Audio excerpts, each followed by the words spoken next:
Technology is all around us. It makes our day-to-day lives easier due to the extent of technology. But the majority of the public do not realize what extent of technology is currently available to us humans. What seems futuristic and hundreds of years away is actually just around the corner. This advanced technology is unseen to the naked eye, and you would need an extremely powerful microscope to see this. This is known as nanotechnology. This exists in everywhere you can think of, whether it be cars or phones. It actually also exists in living animals and plants, but we just can't see it. So what is nanotechnology? Nanotechnology is creating, controlling, and understanding matter the size of molecules and atoms, or a couple of nanometers. 1 nanometer is 1/1000th of a meter, which is 50,000 times smaller than the width of your hair. Controlling molecules at this size can be extremely hard, but for some it is a step that we must take. We come to Professor Lowe, an expert in the field of technology and engineering, to tell us more about the uses of this form of technology. Nanotechnology is all around us. Even ourselves are basically made up of nanomaterial. Our bodies are made up of trillions and trillions of tiny nanorobot-like organisms that work together to create a living thing. Nanotechnology has the potential to change our world dramatically. With nanotechnology, we can expand on things that have never been thought of doing. Nanotechnology can fix many world problems, such as finding a reliable and free energy source and filters that can clean our water pollution, allowing us to drink from the sea and other water supplies. Nanotechnology is the answer for many of our problems, and it can also do so much more. We have used nanotechnology for many thousands of years. The first example would have to be the Roman Lycurgus cup in the 4th century. An example today would be a new product by Ultratech called Everdry. This product is something that you spray onto a surface and it becomes water resistant and stays dry when it encounters liquids. This coating is formed of nanoparticles that reach up and grab air molecules in the air and bring them down to cover the surface with a layer of air. This air repels any liquids that is set on it, creating an anti-water liquid surface. We call this resistance hydrophobic.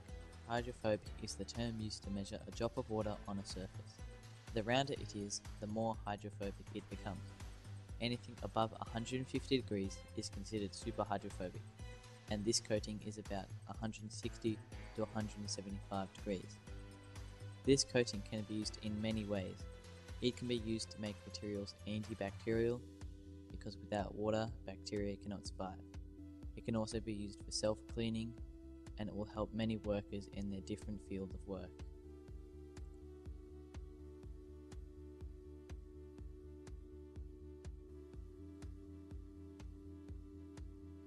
Nanotechnology can also produce stronger and smaller materials. One material in particular is 200 times stronger than steel and at 1/6 of the weight. This material is known as carbon nanotubes. Carbon nanotubes can be used to make many different materials such as bucky paper. Bucky paper has many functions such as conducting electricity, strength, and heat dissipation. It is used to make objects such as vehicles. These vehicles use less fuel, which allows the vehicle to go further. It also allows vehicles to be protected in storms, and it is a lot safer than ordinary vehicles today.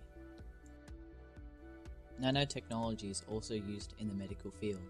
Scientists are working on a tiny molecular robot that is exactly like red blood cells. These artificial red blood cells carry 100 times more oxygen than the ordinary red blood cell, and it travels through the bloodstream to your heart and then out the system naturally. These molecular robots help people with heart problems and allow people to stay conscious after they have a heart attack. They will stay conscious to have time to ring the ambulance to tell them that their heart has stopped. It will also allow humans to explore the depth of the sea, as we could hold our breath for over an hour with these robots. Nanotechnology is the answer for many of our world problems, but it cannot fix all of them. To find the answers to the rest of these problems, we look into 3D printing.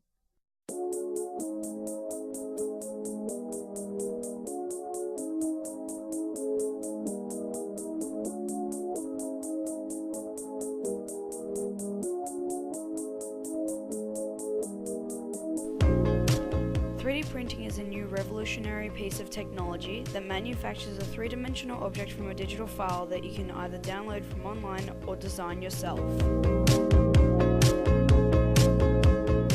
The object is created through an additive process where multiple layers from the digital file are chopped up and printed upon one another.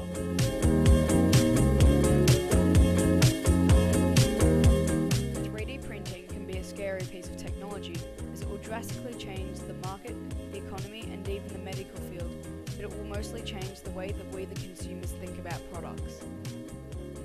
3D printing has the capability to have a massive impact upon the public, as people are able to create their own products such as cups, plates, and even phone cases at the same quality as store-bought products and for around half the price.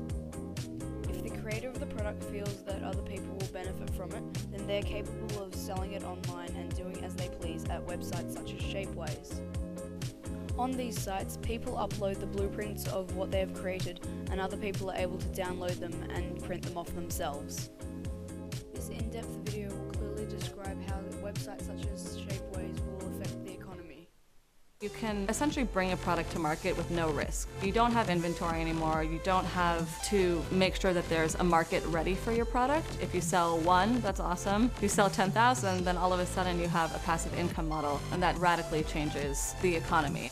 Usually to bring a product to market takes a year, and then you have to find the manufacturer and the investor, and so it's going to force us to change the way we think about not only buying products but how they're made. One of our colleagues broke his stroller, and it would have cost him something like $250 to get that part in the mail from the stroller company, and he literally just 3D printed a stroller part and got it for $20. You have this explosive technology where everything is made just for you, but at the price and quality of something you buy in a store. This could be a scary technology for some companies, because what does that mean for seasons now? You have infinite inventory, and what does it mean for scarcity, which is one of the core tenets of so many industries? I think it's very similar though to social media or other tools of engagement where you're afraid to see what that would mean to let consumers co-create with you, or to really rethink your traditional manufacturing process because you have so many middlemen. I think we just have to stop thinking that you need to reach 100,000, 1 million people for something to be successful. Customization is really changing the way that we have to think about design and production as well. This is where 3D printing can affect the economy. With sites such as Shapeways, people are able to bring their products to market within a day without having to jump through a whole lot of hoops. To bring a product to market, it usually takes over a year, as the creator of the product has to find a manufacturer, investor, and a lot of other middlemen. 3D printing your own product totally bypasses this whole painful process and replaces it with the click of a button.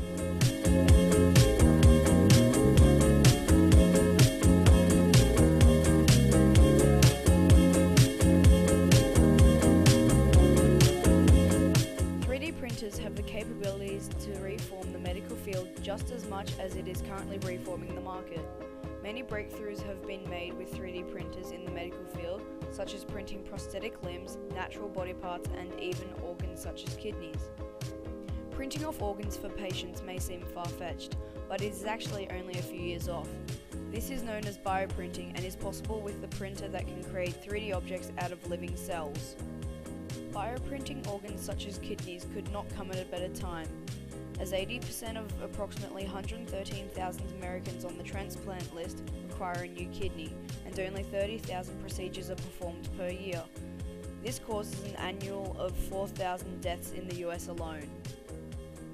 These statistics could very well be abolished, as patients would no longer have to search for a donor, as they can just have a kidney printed off at the hospital based off of their cell and neuron genetic makeup.